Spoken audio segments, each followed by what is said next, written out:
Hello and welcome to today's webinar, Weikert Predictions Impacts on Your Mobility Program for 2023. For this session, we've assembled a panel of thought leaders from across our global operations to provide their expert prognostication regarding the trends and issues that will be shaping talent mobility throughout the year. We are honored to have over about 200, it looks like, corporate mobility professionals from across the Americas, Canada, Europe, and Asia Pacific region registered for today's session. And we promise that the information we'll be sharing will prove valuable to your mobility planning and cost management. Our program will run for 30 minutes, and we have reserved time for your questions at the end. Before we get started, I have some quick information to share. All attendees are on mute, but as mentioned, we encourage you to share your questions for our experts using the chat feature on your GoToWebinar panel. We may not be able to get to all of your questions, but our experts have promised to address all of them in an upcoming post on our blog at weikertworkforcemobility.com. And now it's my pleasure to introduce your hosts for today's program, representing some of the best thinking in global talent mobility. Jennifer Connell is Vice President of Weikert's Advisory Service Practice, and in this role leads our global consulting and policy advising efforts. Laura Levenson is Global Practice Leader in Advisory Services, and Avrom Goldberg is Senior Vice President of Asia Pacific and EMEA regions. Extensive credentials exist for all of these experts, so extensive, in fact, we won't get into them all here, but we encourage you to use the scan code provided to check out each presenter's LinkedIn page for the full CV or resume. And now with that, I will turn things over to Jennifer. Great, thank you. So let's jump right into it. We're going to see a lot of changes this year in 2023. What a difference from 6 months ago even. We're expecting a lot of turbulence within the economy as well as our industry. That's going to affect the way that we move our employees.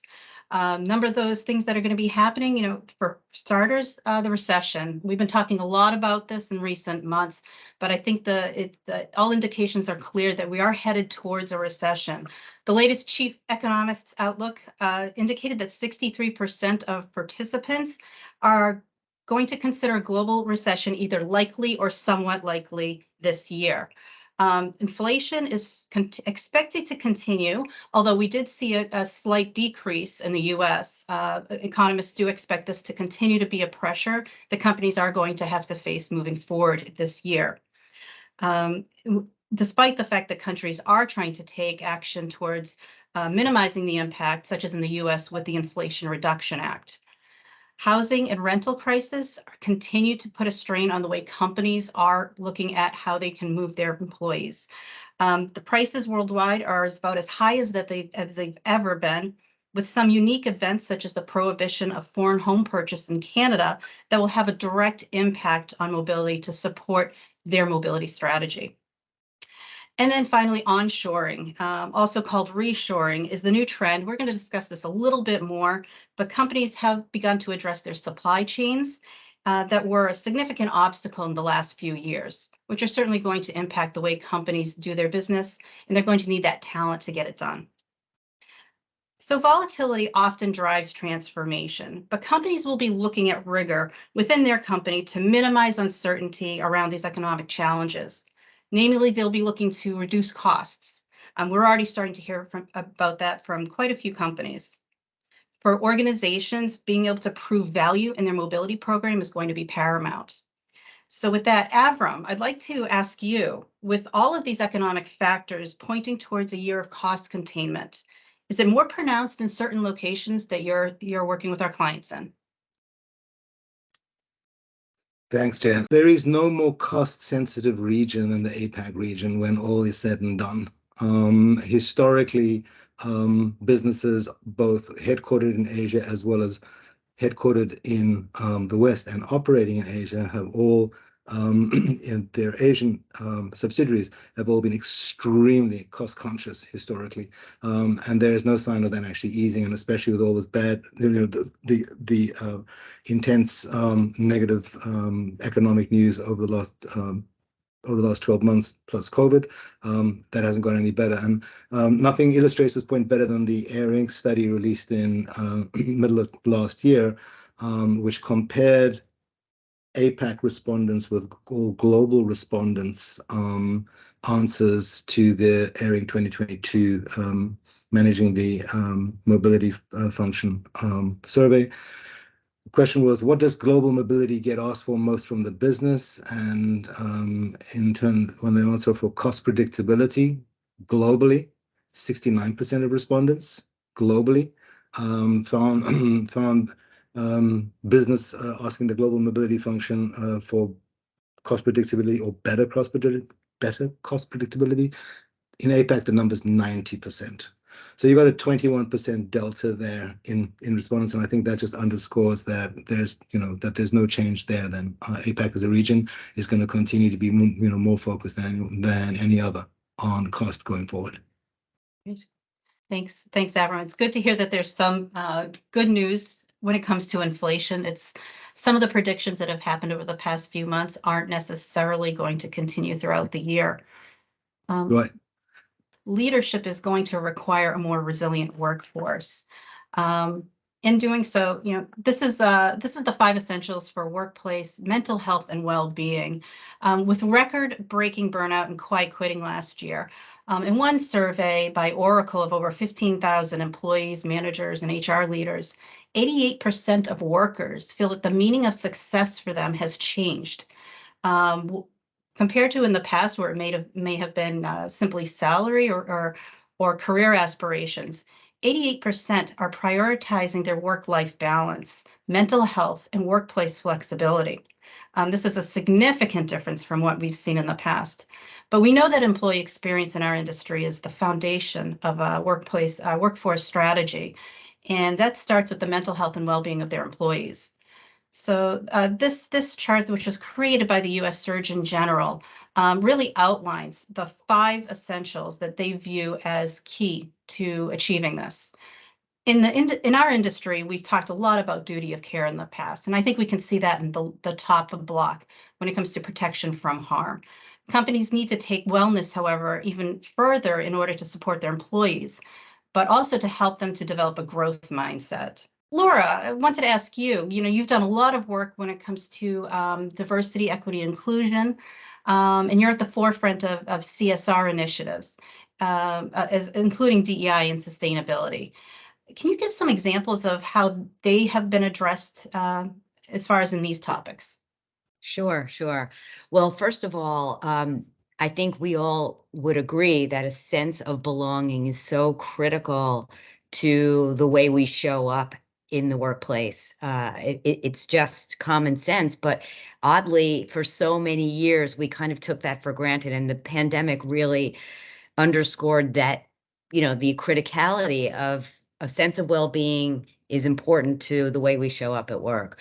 So what we're seeing, not only internally at Weichert, with the advent of colleague networks and groups where people can find allies and also people who identify similarly, we also see our clients coming forward and looking for ways to infuse diversity, equity, and inclusiveness in their programs and in their policies.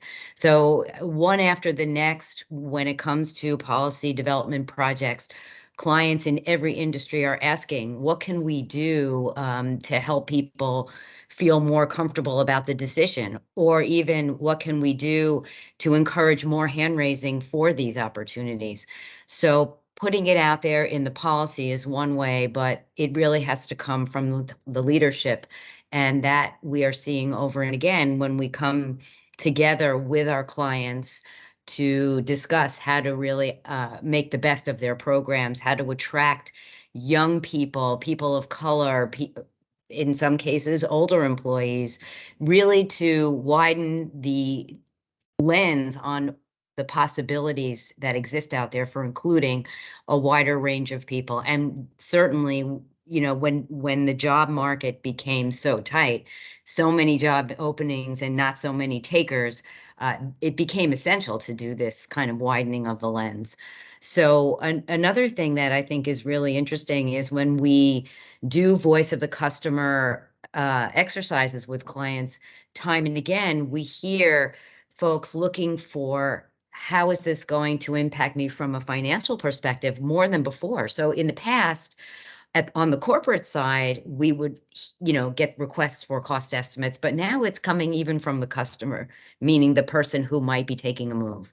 So will I be able to afford the assignment or the transfer is definitely becoming a question. And will I be able to find a sense of community? And will my children be able to adjust to the schools? So it goes from the employee to the spouse or partner to the children, and maybe even an elderly parent who might be accompanying on a transfer and assignment. That's a great point with the elderly parents. On Avram, the burnout that we were talking about a little bit earlier, it's often seen among expat populations as well. Are they considered to be, in your opinion, more resilient part of the workforce?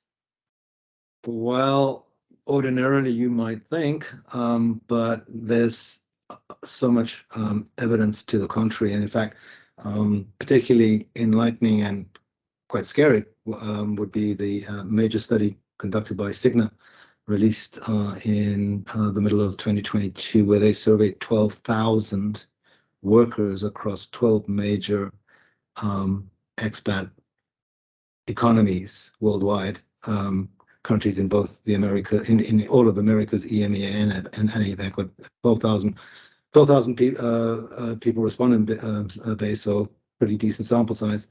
And some of the findings are highly concerning. The headline stat in answer to your question, Jen, would be the 90%, that's 90%, of expat respondents to the survey reported that they were stressed, significantly higher than the respondents who are working in their home market, which was 77%, so a full 23 percentage points higher. Even more worryingly, if you dig deeper into the survey results, 98% of respondents, that's 98% of 12,000 people working across 12 major economies. Well, the expat respondents among that number reported experiencing symptoms of assignment burnout, driven mostly by the phenomenon of always being on, constantly being connected and unable to switch off from work, which 89% of the respondents cited. And I think that, during the pandemic, people had to switch to a completely different workplace of working virtually. And now with the new workplace model of being virtual or hybrid, that's at least a part of that is going to continue, which is a new aspect to mobility that I think managers are going to be struggling with and challenged to support their companies. How do we balance that so that the person still does feel connected, to your point, Laura? Absolutely. So that brings us to this prediction, is that the workforce is becoming more elastic. We're going to see that, this elasticity is really about the employee as well as the company. It's about available talent, work locations, career planning for employees, as well as the person's own aspirations in their career and which direction it's going to take. The labor market is projected to go through a period of contraction this year with layoffs. We've seen quite a bit of that in the technology industry already, but we're likely to see that seep into the general economy as well and other markets. So looking at this from the company's perspective, they're expected to pull back on fully remote. We've had a lot of remote in the last few years, but and some of that has hampered the ability of managers and leaders to truly connect with their people and stay on top of productivity. But moving forward, hybrid work is going to replace or somehow overcome the anywhere work idea that we heard quite a bit about last year. In one study, 4 in 10 employees feel that remote workers, they're disconnected and feel less likely to form strong relationships with their coworkers. And companies are going to be looking outside of their traditional markets in 2023. They're not to access the new customer markets. Of course, they're going to continue to do that, but more so to connect with global talent. And they're leaning on more domestic mobility outside of their headquarters or major centers to support that growth. For employees, well, they're looking at different career paths than we've historically seen. Instead of it being one employee with one career, one company over the long term, which was what we saw about 40 to 20 years ago, then we saw a switch to employees having the same career, but with different companies. And today we're seeing it being a little bit different. They're going to have, multiple careers, multiple companies. As you can see here, more than half of employees surveyed. Candidates report applying for jobs outside their current area of expertise. So they're looking at different skill sets and various careers that might span over full-time, part-time, gig work, contract work, back to full-time. Employees, they are going to be seeking purpose in their work. According to the 5 key essentials that we saw in the previous prediction, mattering at work is cited as necessary to strengthen that workplace well-being. And then as companies favor a hybrid work environment, it'll be important for managers to help those employees find deeper value in their contribution to the company and build those bridges between in-person and virtual schedules in 2023. Avram, I'd like to ask you, do you have any insights into how these concepts apply to APAC and the EMEA regions? Is hybrid work becoming the norm there? In a word, Jen, yes, very much so. In Europe, for example, as I'm sure you're aware of, the Netherlands has actually recently just legislated work from home as a legal right. Ireland, Spain, Italy, and Hungary are among countries that are actually in Europe that are working on similar legislation, which will establish and afford some rights and form some protection for those wishing to work from home. Over in APAC, take some very interesting developments here. Absolutely, the overwhelming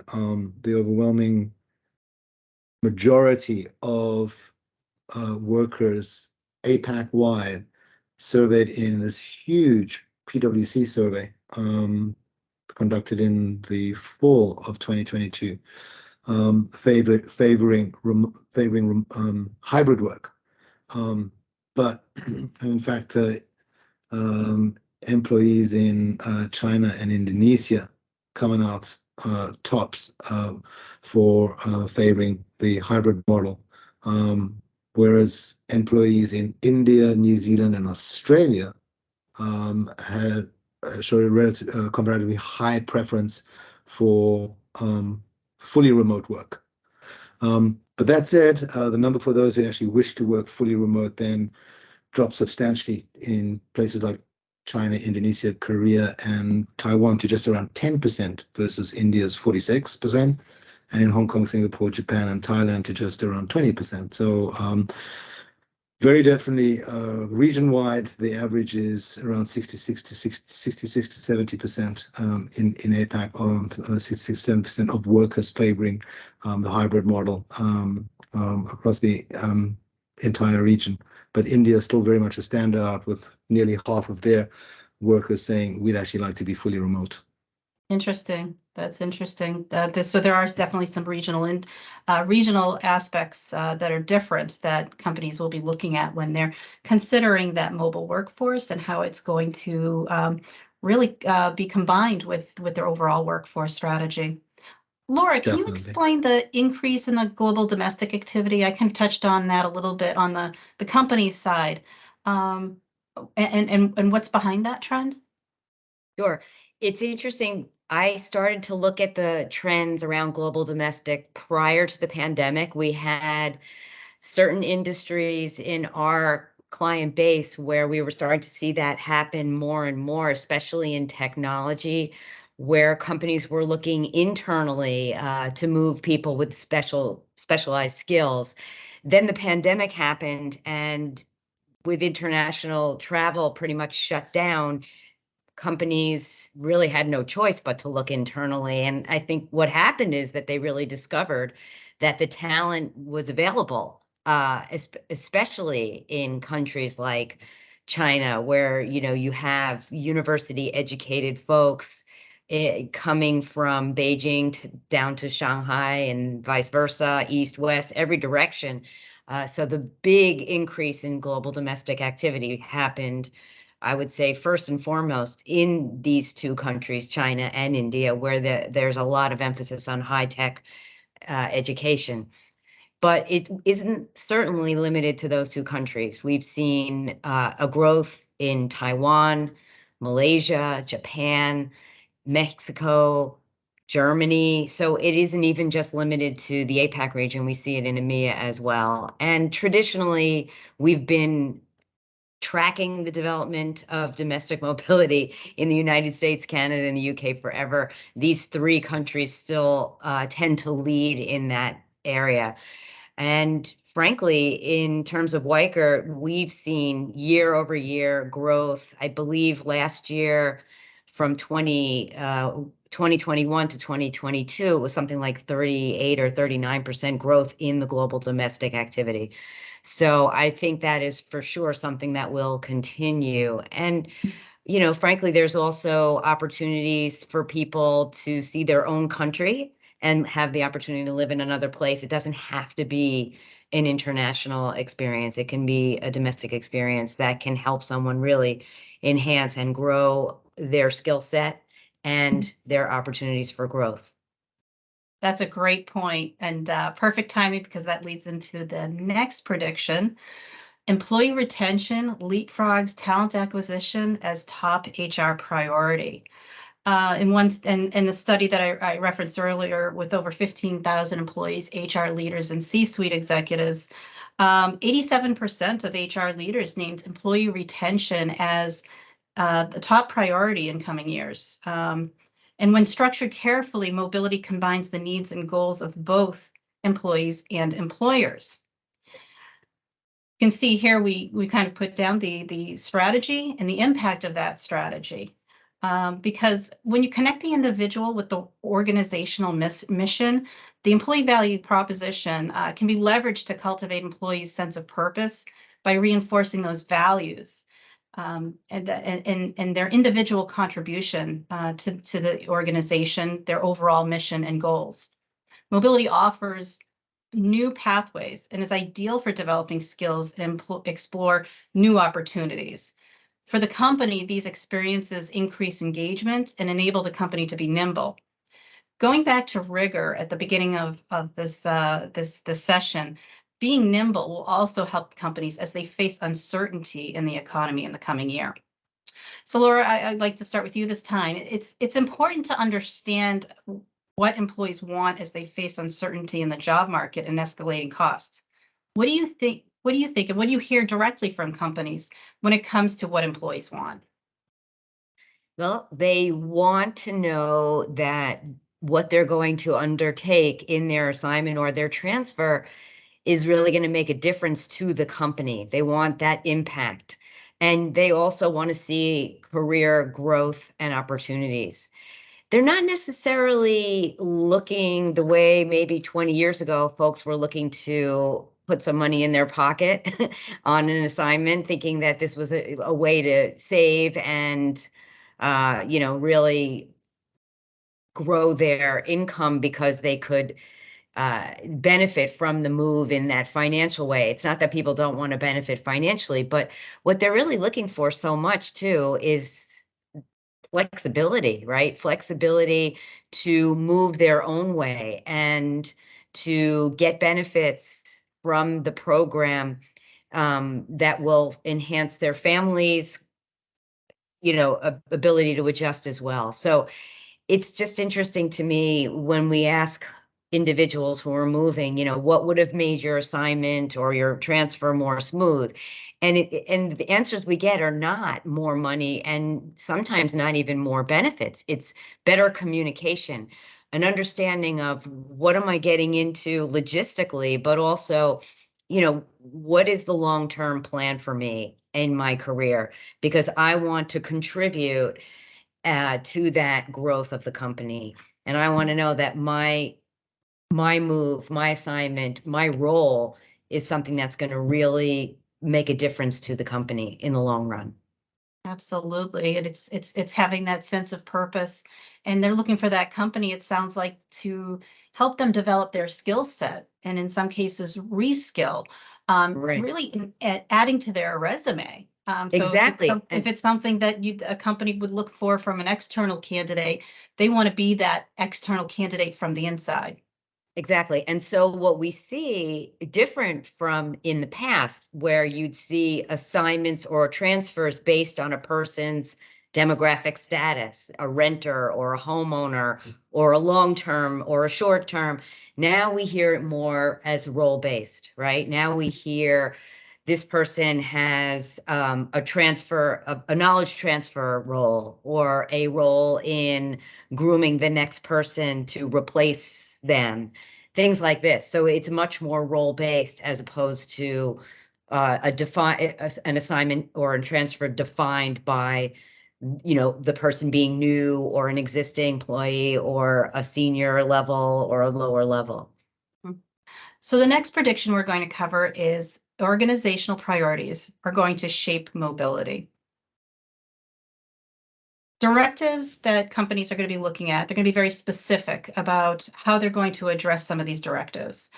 Those are going to include cost constraints, mergers, expanding or contracting product lines, expanding into new markets, and restructuring their organizations. An example of restructuring those organizations, however, is some of the recent news we've seen regarding the uncoupling of companies from China. Mentioned this at the beginning of our session. It's referred to as onshoring or reshoring as a new trend as they relocate their supply chains. Examples of big names shutting up shop and moving out of China include multiple technology companies. That's where we started to see the trend, and we're not sure if we're going to see that continue.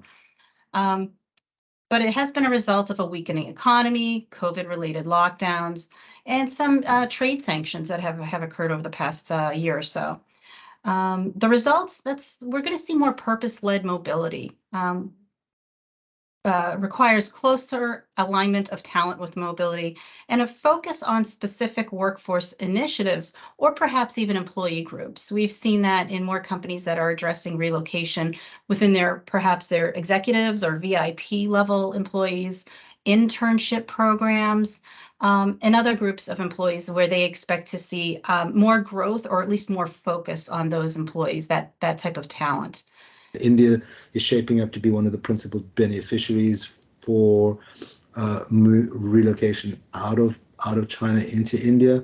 But balanced against that is the fact that China's GDP at 18% now today of global total is equal to the entire European Union and second only to the United States. So it's not even, it's not individual countries in Europe, it's just it is equal to the entire European Union and second only to the United States.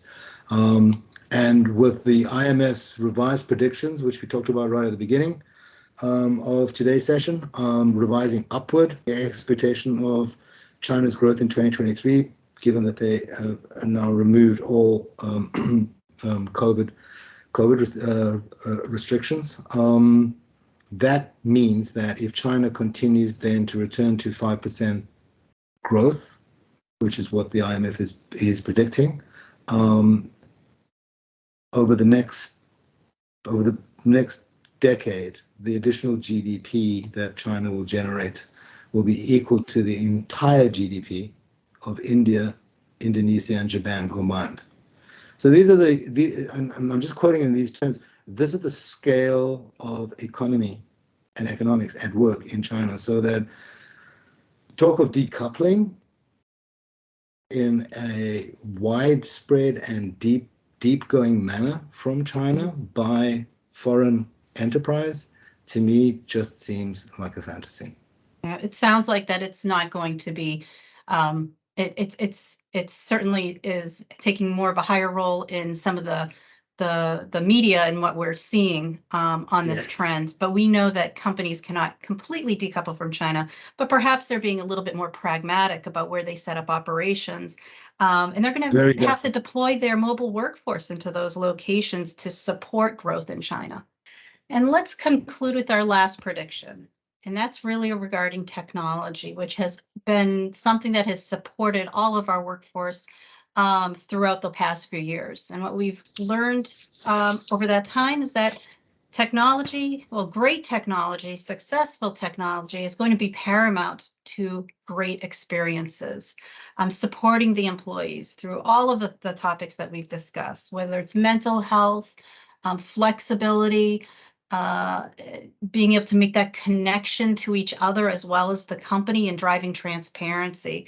So you can see here we've included some things that tech should do, and then things that tech can't do. I think the things that tech should do are pretty obvious, but what it can't do is it can't take humans 100% out of the picture when it comes to mobility programs. It certainly cannot bypass the role of global mobility. It can't always give advice. Now, we are expecting huge gains in AI technology, but in that respect, there is the role of the counselor or the consultant to be able to provide advice at a moment's notice and to be able to show empathy to an employee who is going through perhaps a difficult move or a difficult phase of their assignment. And technology can't always anticipate reluctance to a move or acceptance of change, which really varies depending on the circumstances. I recently learned that on average, companies have over 80 different systems that they incorporate into their organizations. And while not all of those touch on HR or even mobility, it is the expectation that they should enhance the employee experience by putting more into the hands of the employee. So it's critical for mobility to be able to be easily integrated into all of those systems so that it can be really not viewed as an add-on, but integrated into how the company works. I heard recently one of my colleagues said that in the aspect of flexibility and putting more into the hands of the employee is that self-selection should not be the same as self-service. So choice programs, they do reflect that self-service market, but requires experienced professionals behind the program. The goal should be to empower them to customize their benefits so that they're never alone, but still perhaps in the driver's seat. Laura, can you give some examples of how technology supports a great experience? Yeah, I just have to comment, when we say tech can't take the place of humans, nor would we want.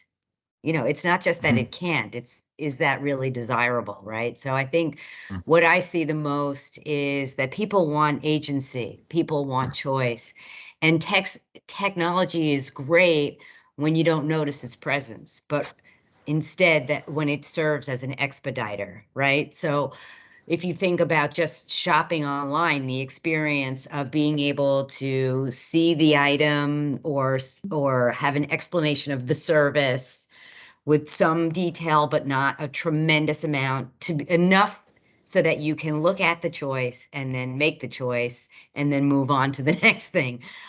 So the ability to have flexibility without the technology is challenging, right? Because how do we transmit the data? How do we let people know about the options and choices they have in this very complicated world that we currently live in? We've all come to expect that smooth, seamless flow of information, right? So when you have the two together, that technology and the flexibility together, that's when you get that great experience. Plus, of course, the assistance of human beings when it's needed. Just as an example, we've seen in the past with a core flex type of program. Without the technology, it's pretty hard for companies to manage that internally and even frankly through the RMC. But nowadays, with the technology that we've been able to develop, we see that seamless experience. We see that ability to make an informed choice, use the technology, and get the immediate benefit. And Avrom, what do you consider essential for companies as they consider these flexible programs that Laura was describing? Many things, Jen, many things. Most essential, consider employee equity and how that plays out in terms of the overall flexible program. Consider equitability of the program and of the choices defined. Who defines the choices? How clearly are those choices actually defined? Who gets to choose? Managers versus assignees. How broad is the choice actually shaped? The actual design in flexibility is crucial. Flex is great, but excessive flexibility and unclear guidelines is probably going to lead us into ultimately just too much, which would not be a good thing. The key challenge to introducing flexible packages is the lack of technology infrastructure to support the flexible packages. And currently close to 70%, that's 70% of companies, do not have any specialized technology tools to support the administration of flexible packages. So you've got all this attention and focus and work being done and design and implementation of a lot of good things in relation to flexible programming in global mobility, but you've got 70% of companies saying we don't actually have the specialized technology tools to support the administration of this. So that the need to address both technology challenges and the demand for enhanced employee experience, which actually lies at the root of why companies are so supportive of flexible programming. The need to address the technology challenge and that demand for enhanced employee experience couldn't be greater, which is also why at WICAT, our proprietary Go technology platform is designed precisely with meeting these specific needs in mind, particularly in respect of the ability to actually administer flexible mobility programs and packages. Great.